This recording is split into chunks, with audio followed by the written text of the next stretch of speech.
오늘은 재정에 대한 17번째 말씀, 돈을 어떻게 써야 하는가라는 제목으로 오늘 이 본문을 가지고 말씀을 나누고자 합니다. 오늘 내용이 좀 많기 때문에 설교를 빠른 템포로 끌고 가고자 합니다. 그리스도인들 중에는 신약시대인 오늘날은 안식일과 안식년 그리고 희년에 대한 제도가 적용되지 않는다고 말합니다. 그리스도의 오심으로 인해 이 모든 것이 성취되었으므로 이 말씀을 율법과 같이 지킬 필요가 없다는 것입니다. 네, 그 말이 맞습니다. 그리스도의 오심으로 성취되었고 장차 다시 오심으로 완전히 성취될 것입니다. 하지만 이 말씀의 취지는 오늘날에도 여전히 유효하다는 사실을 기억해야 합니다. 마가복음 2장 27절에서 28절에 또 이르시되 안식일이 사람을 위하여 있는 것이요 사람이 안식일을 위하여 있는 것이 아니니 이러므로 인자는 안식일에도 주인이니라 라고 말씀하셨습니다. 예수님께서는 사람이 안식일을 위해 있는 것이 아니라 안식일이 사람을 위해 있다고 말씀하셨죠. 율법을 지키기 위해 사람이 존재하는 것이 아니라 사람을 위해 율법이 존재하는 것입니다. 또 예수님께서 친히 자신이 안식일의 주인이라고 선포하셨습니다. 안식일의 주인 되시는 예수님께서 사람으로 하여금 참된 안식을 주시기 위해 그 제도를 허락하셨다고 생각하시면 됩니다. 안식일과 관련된 말씀의 취지는 예수님 안에서 그래서 여전히 유효하다는 겁니다. 이스라엘 백성들은 7년마다 안식년이 돌아왔으며 안식년에는 면제 규정이 있었습니다. 오늘 말씀 1절에 매 7년 끝에 면제하라 라는 말씀으로 시작합니다. 존 칼빈은 오늘 이 본문들을 설명할 때 이렇게 말하였습니다. 비록 오늘날 우리는 이 법의 지배를 받지 않으며 또 그렇게 되는 것이 오히려 불편하겠지만 그 취지는 아직도 지키는 것이 마땅하다. 곧 그 부채를 징수하는 데 있어서 특별히 우리가 가난에 쪼들린 사람들을 상대할 때는 너무 매정하게 하지 말라는 것이다. 이렇게 말하였습니다. 이스라엘은 현재를 살고 있는 우리의 상황과 달랐습니다. 우선 그들이 살고 있는 땅은 하나님께서 그들에게 분배하여 주실 땅이었습니다. 이 말씀은 이미 들어간 상태에서 주신 것이 아니라 앞으로 들어갈 것을 염두하시고 광야에서 먼저 주신 말씀이죠. 그것은 그 땅이 그들의 땅이 아니요 바로 본주인이 하나님이시라는 것입니다. 처음부터 이 모든 것의 주인은 하나님이심을 확실히 하셨습니다. 다음으로 우리와 달리 그들의 이웃은 피 한 방울 섞이지 않은 다른 이들이 아니라 1차적으로는 그들의 가족이요 멀리는 친척이며 동시에 한 예배 공동체라는 것입니다. 그렇게 한 예배 공동체로 신앙 공동체로 부름받은 이스라엘 백성들은 서로 간에 지켜야 하는 것이 있었습니다. 그것은 하나님께서 그들에게 주신 자유에 관한 것이었습니다. 이 자유는 죄와 사망에서 건지사 그들에게 자유케 하신 하나님을 기억하게 하기 위함이었습니다. 지금 이스라엘 백성들이 어디에서 건짐을 받고 어디로 가고 있습니까? 애굽에서 건짐을 받고 지금 약속의 땅으로 가고 있는 중이죠. 이스라엘은 출애굽 사건을 늘 기억하며 중요시 여겼어야 했습니다. 이 부분은 우리도 공유하고 있는 바입니다. 요한복음 8장 32절에 진리를 알지니 진리가 너희를 자유롭게 하리라 라고 예수님께서 말씀하셨습니다. 예수님께서는 모세보다 큰 지도자요 구원자요 선지자가 되셔서 우리를 죄와 사망의 권세에서 건져 하나님의 아들의 나라로 옮기신 분 아니겠습니까? 그러니 자꾸 죄에 속박되는 것이 아니라 주의 말씀에 순종함으로 우리는 참 자유를 누려야 하는 것이죠. 이스라엘 백성들도 가나안 땅에 들어가서 자꾸 이 땅의 일에 얽매여서 이 땅의 것만 보며 종된 삶을 살며 하나님께서 주신 자유를 잃어버리는 것이 아니라 자유롭게 하나님을 예배하며 자유한 종으로 하나님을 섬기도록 부름을 받았다는 겁니다. 이스라엘 백성들은 서로가 이 지위를 잃어버리지 않도록 지켜주어야 했습니다. 모든 것의 주인 되신 하나님께서는 그들을 종되었던 땅에서 건지셨을 뿐 아니라 가나안 땅이라는 비슷한 환경과 조건을 허락하사 동일 선상에서 출발하게 하실 것이었습니다. 하지만 결국 시간이 지남에 따라 같은 선상에서 출발한 것이 무색할 정도로 그들 간에는 차이가 벌어질 것도 알고 계셨다는 거죠. 그래서 오늘날에도 일부 사람들이 말하는 물리적으로 사람을 그 동일선상에 올려 출발한다 해도 그것은 가난의 문제나 불평등과 소득 격차, 그리고 삶의 질의 격차 등 다양한 문제를 해결할 수 없다는 것을 알아야 합니다. 구조의 문제가 아니라 사람과 이 세상이 타락했기 때문에 그런 겁니다. 그러나 이를 인정하지 않고 하나님을 알지 못하는 사람들은 구조적으로 다시 리셋하여 동일선상에서 출발하게 하면 문제를 해결할 수 있게 하겠다는 착각에 빠져 있기도 합니다. 스스로의 힘과 지식으로 새롭게 해보려는 시도가 역사 가운데 많이 있었으나 역사는 사람의 힘으로 해결하는 것은 불가능하다는 것만 입증해 주었습니다. 강압적인 평등을 위한 사람의 강압적인 통치는 오히려 더 심한 불평등과 격차만 발생시킨다는 것을 우리는 역사를 통해 이미 본 바입니다. 그래서 우리 아주 가깝게는 저쪽 북쪽에 어디가 있습니까? 북한이죠. 그렇게 하니까 잘 삽니까? 오히려 그렇지 않습니까? 오히려 그렇지 않죠. 더 나쁜 열매만 많이 맺는 것을 볼 수 있는 겁니다. 사람들이 가진 것을 빼앗아 나누어주고 분배하면 평등 세상이 올 것처럼 생각하나 남의 것을 빼앗아 가난한 자에게 나눠줘야 한다는 것 자체가 성경에서 금하고 있는 악한 행위라는 겁니다. 이처럼 나무가 좋지 않은 나무인데 어떻게 좋은 열매를 소망할 수 있겠습니까? 하나님께서는 이스라엘 백성들과 그리고 인류 가운데 이 불평등과 관련된 문제를 허락하셨습니다. 그러나 이것을 허락하신 것은 그것으로 이 문제들이 끝나는 것이 아니라 이와 같은 상황을 통해 하나님께서 하시고자 하신 일이 있기 때문에 그렇다는 겁니다. 그들과 우리에겐 늘 회복이란 것이 필요합니다. 그리고 그 회복은 오직 하나님의 통치에 순종하고 말씀대로 행함을 통해서 온다는 것이죠. 그들 가운데 여러 가난의 문제를 비롯하여 많은 문제들을 말씀을 통해 해결받을 수 있도록 그 길을 열어놓으셨습니다.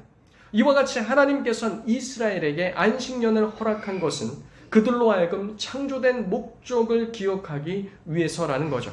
이 안식년은 에덴에서 하나님과 사람이 누리는 것을 재현하는 모양새라는 겁니다. 그래서 사람들에겐 늘 회복이 필요한데 어떻게 회복하길 원하시는가? 죄가 없던 시절 에덴에서 누렸던 그곳으로의 모습으로 회복을 열망하셔 안식일, 안식년, 희년에 대해서 주셨다고 말씀드렸습니다.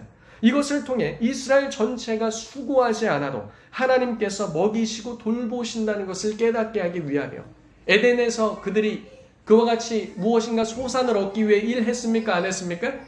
그렇게 하지 않았죠. 하지 않았음에도 먹고 마셨습니다. 또 그 법의 모든 순종함을 통해 이스라엘의 높은 자로부터 시작해서 낮은 자들까지 누가 주인 되심을 선포하는 겁니까? 하나님이 주인 되심을 선포한다. 그리고 그들 가운데 친히 하나님의 사역에 동참하게 하사 하나님의 형상대로 창조된 형제와 자매들로 하여금 하나님의 형상을 나타내기 위해서 이것을 허락하셨다는 겁니다. 내가 부한 자고 가난한 자인데 나도 누구요? 하나님의 형상이요. 저도 누굽니까? 하나님의 형상입니다. 내가 하나님의 형상이라면 하나님께서 하신 일을 드러내는 자죠. 하나님께서 이스라엘로 하여금 아담과 하와로 하여금 풍성하게 먹고 누리게 하셨던 것과 같이 우리도 그 형상을 함께 회복해 나아가야 한다는 겁니다. 마지막으로 사회적 약자들로 하여금 채무를 갚기 위해 밤낮 일하는 것에서 벗어나 그들을 보호하며 참 자유를 누리게 하시기 위해 하나님께서는 이 일들을 허락하셨습니다. 하나님께서는 그들로 하여금 그저 이 땅을 위한 이 땅에서의 종된 자로 부르신 것이 아니기에 하나님은 이 일들을 허락하셨습니다.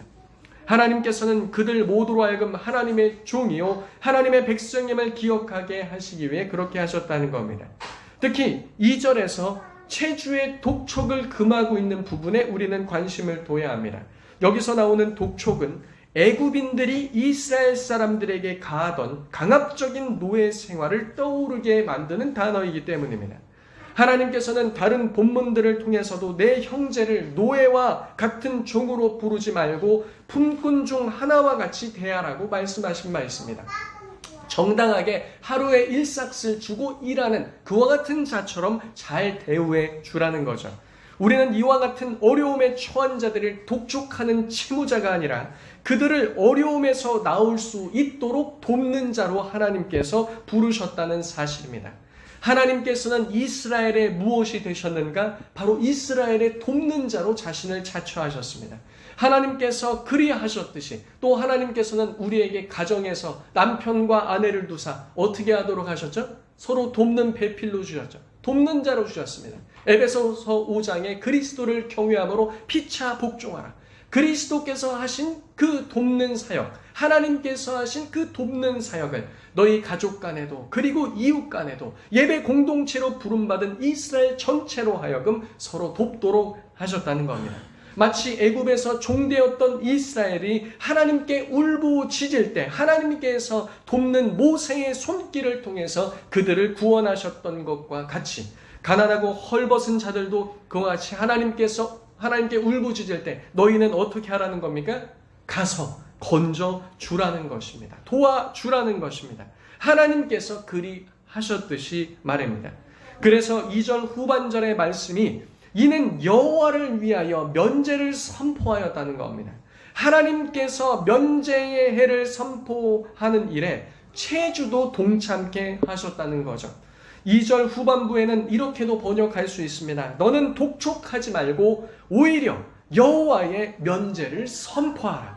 너는 독촉하지 말고 무엇을 선포하라고요? 여호와의 면제를 선포하라. 그러나 이와 같은 진행 과정은 상식선에서 체주에게 너무나 불공정하고 불공평한 방식처럼 보입니다. 이거는 세상의 이치로서는 말이 안 되는 것이죠. 오늘 본문의 7절에서 9절을 보시면 이렇게 말합니다. 우리 다 같이 7절에서 9절 함께 읽도록 하겠습니다. 7절에서 9절 시작. 내 하나님 여호와께서 내게 주신 땅 어느 성읍에서든지 가난한 형제가 너와 함께 거주하거든 그 가난한 형제에게 내 마음을 완악하게 하지 말며 내 손을 움켜쥐지 말고 반드시 내 손을 그에게 펴서 그에게 필요한 대로 쓸 것을 넉넉히 구워주라. 삼가 너는 마음에 악한 생각을 품지 말라. 곧 이르기를 일곱째 해 면제년이 가까이 왔다고 내 궁핍한 형제를 눈으로 바라보며 아무것도 주지 아니하면 그가 너를 여호와께 호소하리니 그것이 내게 죄가 되리라. 아멘. 일곱째 해에는 그들의 빚을 면제해 주는 해이기에 그 시일이 가까이 왔을 때 형제 중에 가난한 자가 도움을 청할 때 도움을 주지 않고 자신의 것을 움켜쥐지 말라는 것이죠.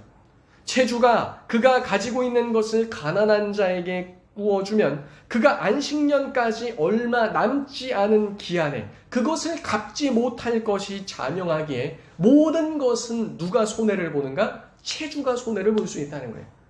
그러니까 이제 안식년이 지난 지 1, 2년밖에 안 됐어요. 가난한 자가 옵니다. 도와달라고 그래요. 앞으로 몇 년 남았죠? 적어도 4년에서 5년 그가 일하면서 그 채무를 갚을 수 있어요.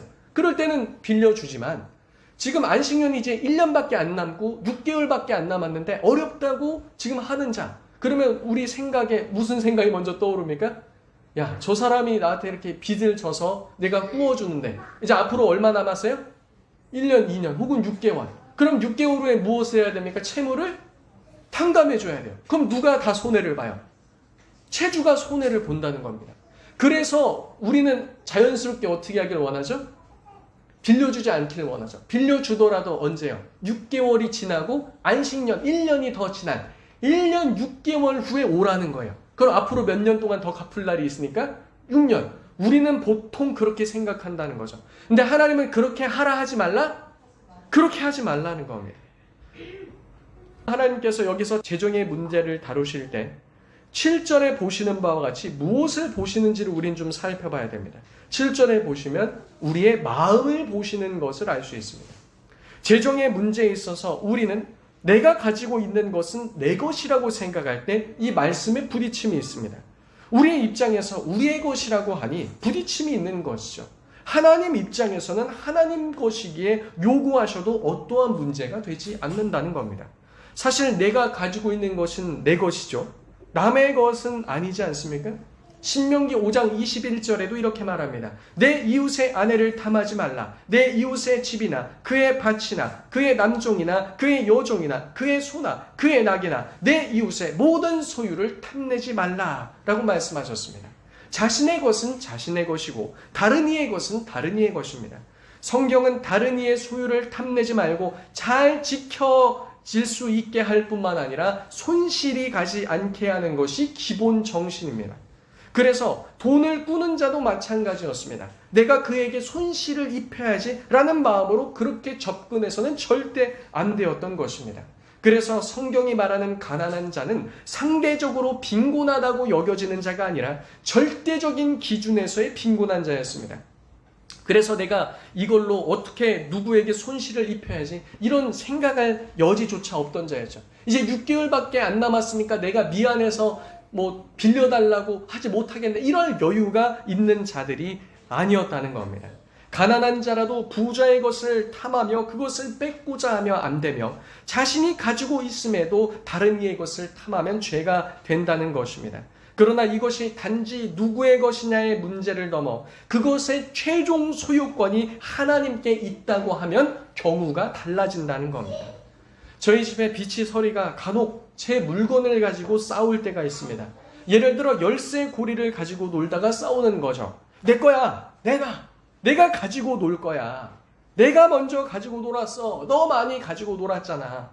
그리고 너 가지고 놀다가 그만 가지고 놀았잖아. 그렇게 싸울 때 누가 등장하죠? 제가 딱 등장하는 겁니다. 야, 싸우는 거 그만하고 그거 가지고 와. 이렇게 하면 어떻게 되죠? 상황이 종료되죠. 그 열쇠는 누구의 열쇠입니까? 저의 열쇠인 것이죠. 아이들의 소유에 대한 주장은 이제 다른 차원으로 넘어가게 되는 겁니다. 이처럼 내가 열심히 하였고 그래서 내가 얻은 소득이고 이것은 내 것이다. 그런데 그 내 것이라는 것으로도 하나님께 칭찬받고 기쁨을 드릴 수 있는 방식으로 사용될 수도 있고 동시에 책망받을 수 있는 것으로 사용될 수도 있음을 우리는 기억해야 한다는 겁니다. 9절에 그렇게 베풀고자 하지 않는 마음을 가리켜 하나님께서는 뭐라고 말씀하시는가? 마음에 악한 생각을 품지 말라고 말씀하십니다. 안식년이 가까이 와도 가난한 자들의 간곡한 요청을 거절하지 말고 오히려 8절과 같이 넉넉하게 주어야 한다는 것이죠. 안식년이 가까이 오니 아까운 생각이 드는 것은 사람의 본성입니다. 그런데 그것을 여기 현재 원어로 보면 이 마음에 악한 생각을 품지 말라. 이걸 원어로 보면 무가치한 생각이란 뜻입니다. 그리고 조금 다르게 번역하면 삼키는 자의 생각이라고도 할 수 있습니다. 그럼 이 단어가 또 어디에 종종 쓰였는가? 바로 사탄의 생각을 나타낼 때 종종 사용되었다는 겁니다. 하나님의 말씀보다 하나님께서 주신 것으로 불순종하며 자신의 유익을 취하려는 그런 모습을 지금 지적하고 계시는 것이죠.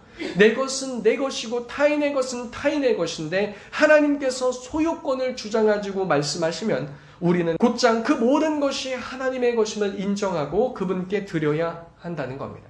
그러니 이 재물이라는 것은 굉장히 가치 중립적이라는 것을 다시 한번 확인해 볼 수 있는 겁니다. 철저하게 하나님의 영광과 기쁨을 드릴 수 있는 도구인 반면에 철저하게 하나님을 대적할 수 있는데도 사용될 수 있다는 겁니다. 그래서 이것은 재물의 많고 적음의 문제와는 전혀 상관없는 겁니다. 우리의 마음의 문제와 연관되어 있는 거죠. 그래서 예수님께서는 우리로 하여금 뭐라고 말씀하셨습니까?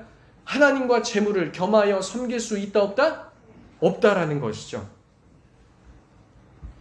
그렇게 7째 해 면제년이 되면 그 사람은 자신에게 구워준 이로부터 채무를 면제받았습니다. 말씀 2절을 다시 보시면 면제의 규례는 이러하니라. 그의 이웃에게 구워준 모든 채무는 그것을 면제하고 그의 이웃에게나 그 형제에게 독촉하지 말지니 이는 여호와를 위하여 면제를 선포하였음이니라 라고 말합니다. 자신의 손해에도 불구하고 말씀에 순종하여 가진 자가 궁핍한 자에게 자신의 것을 빌려주면 어떻게 될까요? 2절의 이 부분을 집중해 보아야 됩니다. 채무자의 면제를 말할 때 여호와를 위하여 라고 말씀하신 부분입니다. 여호와 하나님을 위해서 그렇게 한다는 것입니다. 이거는 무슨 뜻일까요? 이것은 권리를 포기한다는 겁니다. 이것은 누구의 종이 됨을 입증하고 있는 겁니다. 이것은 내 것인데, 모든 거 내 것인데 나는 누구의 것이에요? 주인의 것이에요. 그러면 내가 갖고 있는 것은 곧 누구의 것이 되는 거죠? 주인의 것이 되므로 종은 자기의 권리를 포기한다는 겁니다. 이런 뜻을 가지고 있어요. 이것은 하나님을 사랑하는 것과 나의 유익보다 하나님의 영광을 드러내길 원한다는 뜻이 담겨 있다는 겁니다. 이것은 내 것입니다. 그러나 동시에 나는 누구의 것이라고요? 하나님의 것입니다. 그분의 종이기 때문에 그렇다는 거죠. 그래서 나의 모든 것은 누구의 것입니까? 하나님의 것입니다. 그래서 고대에서는요, 어린 자녀에게 아버지가 그 재산을 상속할 때 어떻게 했냐면요, 어린 자녀니까 이것을 잘 관리할 수 있습니까? 없습니까? 잘 없죠. 그래서 주인은 자신의 믿을 만한 종에게 자신의 모든 것을 몽땅 물려줍니다. 그리고 그 종을 누구에게 물려줄까요? 아들에게 물려준다는 겁니다. 그러면 그 어린 아들이 누구를 갖고 있죠? 소유로? 그 종. 그러면 그 종이 가진 모든 것은 누구의 것입니까? 아들의 것입니다. 우리에게 하나님께서 몽땅 주셨습니다. 근데 우리는 누구의 종입니까? 하나님의 종입니다. 그러면 우리의 모든 것은 누구의 것입니까? 하나님의 것입니다. 이것을 아셔야 한다는 겁니다. 그래서 우리는 우리의 것을 포기하는 것은 당연한 것입니다. 그러나 여기에 여호와를 위하여라는 것은 무엇이 담겨 있는 겁니까? 바로 하나님의 사랑이 담겨 있으며 나의 유익보다 하나님의 영광을 위한 것이 담겨 있다는 것이죠. 그래서 그렇게 우리는 나 자신의 유익이 아닌, 그리고 단지 상대방의 유익이 아닌 하나님의 영광과 그분의 사랑으로 행할 때 다음과 같은 일을 보게 하셨다는 겁니다. 4절과 5절 우리 다 같이 읽어보겠습니다. 4절과 5절 시작. 내가 만일 내 하나님 여호와의 말씀만 듣고 내가 오늘 내게 내리는 그 명령을 다 지켜 행하면 내 하나님 여호와께서 내게 기업으로 주신 땅에서 내가 반드시 복을 받으리니 너희 중에 가난한 자가 없으리라. 아멘. 먼저 하나님께서는 어려움에 빠진 이스라엘 백성을 돕기 위해 두 가지를 하실 수 있었습니다. 첫 번째는 가난한 자에게 지혜와 능력을 주셔서 가난에 빠지지 않게도 하실 수 있었죠. 두 번째로는 하나님께서 그 집에만 하늘의 만나를 내리는 그의 초자연적인 능력으로 공급을 주사 어려움을 면하게 하실 수도 있었습니다. 그러나 하나님께서는 이것도 저것도 택하지 않으시고 그 대신 그들의 이웃으로 하여금 그의 형제들로 하여금 이 일들을 감당하게 하셨다는 겁니다. 하나님께서는 이 모든 일을 통해 믿음으로 순종하는 자에게 두 가지를 주실 계획이었습니다. 첫 번째는 그가 반드시 복을 받는 것과 하나님께서 주신 기업 가운데 어떻게 된다고요? 반드시 복을 받는다. 두 번째는요, 그들로 인해 그들 중에 가난한 자가 없게 하실 그 내용이 이것이었습니다. 그들의 그와 같은 헌신을 통해 하나님께서 이루길 원하시는 모습을 목도하게 하시겠다는 겁니다. 여기서 작은 순종함으로 어떻게 보면 이 모든 권리를 포기하고 내어주는 그 당사자에는 무척이나 큰 순종일 수 있겠죠. 그리고 이 모든 것을 통해 하나님께서는 그 모두에게 무엇을 주길 원하시는가? 따라해 봅시다. 곱절에 축복, 곱절에 은혜. 그러니까 하나님께서 그 가난한 자는 그 사람에게 필요한 은혜만 주시면 거기서 끝나요. 근데 이와 이를 연결시켜 줌으로 인해서 어떻게 한다? 그 땅이 복을 받고 곱절의 은혜를 주시고자 하나님은 계획하셨다는 겁니다. 하나님께서는 단지 결핍 있는 자에게 은혜를 주심으로 끝내는 것이 아니라 이 모든 것이 배가 되길 원하는 역사를 이루시고자 했다는 겁니다. 그래서 이 모든 것, 재정에 관한 것은 이와 같이 하나님의 뜻대로 사역되었을 때 놀라운 하나님의 영광과 은혜를 나타낸다는 겁니다. 그렇다면 그 복은 또 구체적으로 어디에 나올까요? 6절에 보시면 구체적으로 또 나옵니다. 우리 6절 다 같이 읽어보겠습니다. 시작. 내 하나님 여호와께서 내게 허락하신 대로 내게 복을 주시리니 내가 여러 나라에 꾸어줄지라도 너는 꾸지 아니하겠고 내가 여러 나라를 통치할지라도 너는 통치를 당하지 아니하리라. 아멘. 여러 나라에 꾸어줄지라도 부족함이 없는 삶을 말씀하고 계시는 겁니다. 또한 하나님께서는 그 다스리는 지위를 굳게 하실 것을 말씀하고 계시죠. 본래 우리가 부름받은 대리 통치자의 지위를 계속 유지시키시겠다는 겁니다. 이 세상의 다스림을 받는 자가 아니라 주와 함께 말씀으로 다스리는 자 위치에 두신다는 거죠. 지금 그가 그렇게 하고 있는 거 아닙니까? 그 재정이라는 것을 가지고 주의 뜻대로 함께 다스리는 사역에 참여하고 있지 않습니까? 하나님께 순종하며 하나님의 뜻을 이행해야 함에도 불구하고 그럼에도 사람은 어떤 존재인가? 연약한 존재라는 겁니다. 없을 때는 몰랐다가 손에 막상 쥐어지면 자신도 모르게 욕심이 생기기 때문입니다. 사람들은 초심을 잃지 않겠다고 다짐하지만 곧 그 초심을 잃어버리고 말죠. 하나님께서는 그들이 말씀에 순종하며 나아갈 때 손실을 보상하실 때 10절과 같이 하시겠다고 광야에 있는 그들에게 미리 말씀하고 계십니다. 우리 다 같이 10절도 읽어보겠습니다. 시작! 너는 반드시 그에게 줄 것이요 줄 때에는 아끼는 마음을 품지 말 것이니라. 이로 말미암아 내 하나님 여호와께서 내가 하는 모든 일과 내 손이 닿는 모든 일에 내게 복을 주시리라. 아멘. 이 말씀으로써 성도님들도 이 두 가지를 누려보는 은혜가 있길 예수님의 이름으로 축복합니다. 먼저 우리 이웃에게 베푸는 것을 통해 그들을 채우시는 하나님의 은혜가 무엇인지를 경험하는 겁니다. 또한 동시에 나의 탐심을 없애는 것이 무엇인지를 경험하는 것이죠. 이전에도 말씀을 통해 말씀드린 바와 같이 우리의 탐심을 없애는 것은 단지 기도를 통해서가 아니라 우리의 소유를 줄이거나 없이 하는 것을 통해서 나타난다고 말씀드렸습니다. 하나님께서 우리에게 풍성한 것을 주시면 그것은 참으로 감사한 일입니다. 그런데 동시에 우리는 연약하기에 하나님께서 주신 것으로도 무엇이 일어날 수가 있습니까? 우리 속에 탐심이 일어날 수 있다는 거죠. 탐심이 일어난다는 겁니다. 안 일어나면 좋은데 일어난다는 겁니다. 우리 주변에 어려움 당하는 자들이 있고 또 재정적으로 어려운 자들이 있는 것이 우리에게 그래서 유익하다는 거죠. 그들은 우리의 짐이 아니라 하나님의 손길과 은혜를 함께 경험할 수 있는 형제들로 부름을 받았기 때문에 그렇다는 겁니다. 여기서 우리는 동시에 몇 가지를 얻을 수 있습니다. 첫 번째는 상대의 필요를 채우는 것이며 둘째는 나의 물질의 주인이 누구신지를 고백할 뿐 아니라 나의 탐심이 조절되게 합니다. 세 번째로는 하나님께서 모든 일과 내 손에 닿는 모든 일에 축복을 주시는 것을 얻는 것이죠.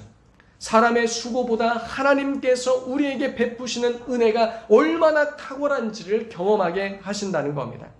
이제 살펴볼 12절에서 18절의 말씀은 단지 가난한 것을 넘어 그보다 더 형편이 좋지 못한 형제를 어떻게 대할지가 나옵니다.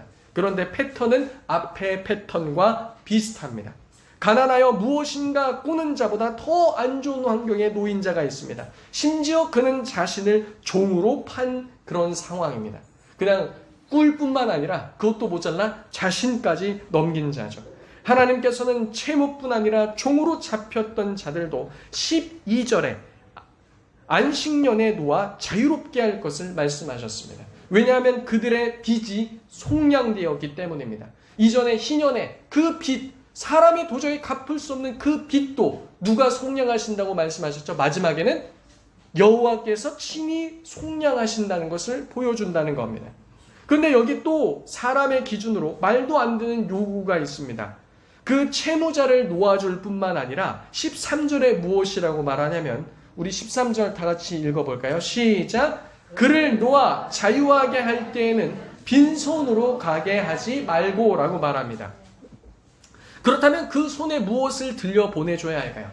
야, 너 이제 돌아갈 때 이 손에 뭔가 들려주는데 그 남은 빚에 대한 문서를 들려 보내주라는 겁니까? 14절에 무엇을 구해야 하는지가 구체적으로 나와 있습니다. 다 같이 읽어보겠습니다. 시작! 내 양 무리 중에서와 타작 마당에서와 포도주 틀에서 그에게 후히 줄지니 곧 내 하나님 여호와께서 내게 복을 주신 대로 그에게 줄지니라. 아멘.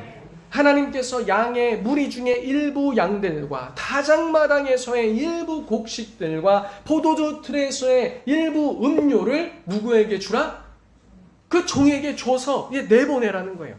이것은 우리의 이성적이고 상식으로 생각하면 이 채무자는 지금 저에게 빚을 져서 온 사람입니다. 그리고 일을 시키는데 노예처럼 막 못 부려요. 막 뽑아 먹으려고 노예처럼 못 부립니다. 품꾼이나 형제처럼 대해줘야 하는 거죠. 그리고 지금 그가 공짜로 일하는 겁니까? 아니죠. 채무 때문에 일하는 중이죠. 그런데 그와 같이 수고하고 일하고 안식년에 돌려보낼 때 과연 그가 나의 채무를 다 갚아서 돌아가는 걸까요? 아니죠. 그렇게 돌려보내라고 말씀하시는데 다 못 갚았겠죠. 그러면 세상 사람들은 남은 빚에 대한 문서를 들려 보내줄 것입니다. 이게 정상일 텐데. 그리고 그가 어려움 당할 때 굳이 돈을 구워서 도와주지 않아도 되는데 그 일을 어떻게 했습니까? 내가 감당한 것이죠. 그런데 돌려보낼 때도 어떻게 돌려보내는가? 양떼 중에 일부를, 곡식 중에 일부를, 음료 중에 일부를 줘서 보내라는 겁니다. 이거 말이 되는 겁니까? 안 되는 겁니까? 잘 감이 안 오세요? 다시. 이 사람이 어려움에 처했어요. 우리가 이전 말씀에 보면은 형제이기 때문에 어려움에 처했을 때 안 도와줘도 되는데 지금 오늘날처럼 은행권이 없고 자금의 융통이 되지 않기 때문에 어떻게 하는 거예요? 내가 그를 꿔주면서 그에게 자금의 융통을 주죠. 흐름을 준단 말이에요. 내가 그 빚을 집니다. 그리고 그거에 대해서 물으러 왔을 때도 누가 손해를 봐요? 내가 손해를 보고 물러주는 것이 이제 하나님의 뜻이죠. 자, 그런데 그와 같이 이 사람은 심지어 그 꾸는 것뿐만 아니라 더 안 돼가지고 그 자신을 나에게 이제 저당이 잡힌 거죠. 근데 앞으로 안식년까지 1년밖에 안 남았어요. 근데 어쨌든 이 사람을 이제 종으로 잡고 있는 거죠. 일을 시켜요. 근데 1년 후에 해방시킬 때 어떻게 한다고요? 빚도 탕감해주고 이 사람을 내보낼 뿐만 아니라 내가 갖고 있던 양, 곡간의 곡식, 음료까지 챙겨서 이 사람에게 어떻게 해요? 들려줘서 보내라는 거예요. 이 말씀에 순종하려면요. 처음부터 마음가짐이 이래야 됩니다. 어때야 된다고요? 처음부터 마음가짐이 이래야 되는 거예요. 이 형제를 내가 부리려고 내 채무에 대해서 유익을 보려고 하는 것이 아니라 목적이 어디 있는 겁니까? 이 사람의 회복에 있다는 겁니다. 하나님께서 우리를 구원하신 것이 우리를 구원하신 후에 우리를 종으로 부리면서 하나님의 일이나 하는 노역군으로 부르신 것이 아니라 처음부터 구원하며 부르실 때 어떻게 부르신 겁니까? 우리를 참 자유자로 회복하기 위해서 부르신 줄로 믿습니다. 그것을 보여주기 위함이에요. 그것을 나만 한 것이 아니라 누구도 하라? 너도 나의 사역에 동참하라는 거죠. 그 믿음이라는 것이 무엇이라고 말씀하였습니까? 그냥 이것을 지식적으로 아는 것만이 믿음이라고 하였습니까?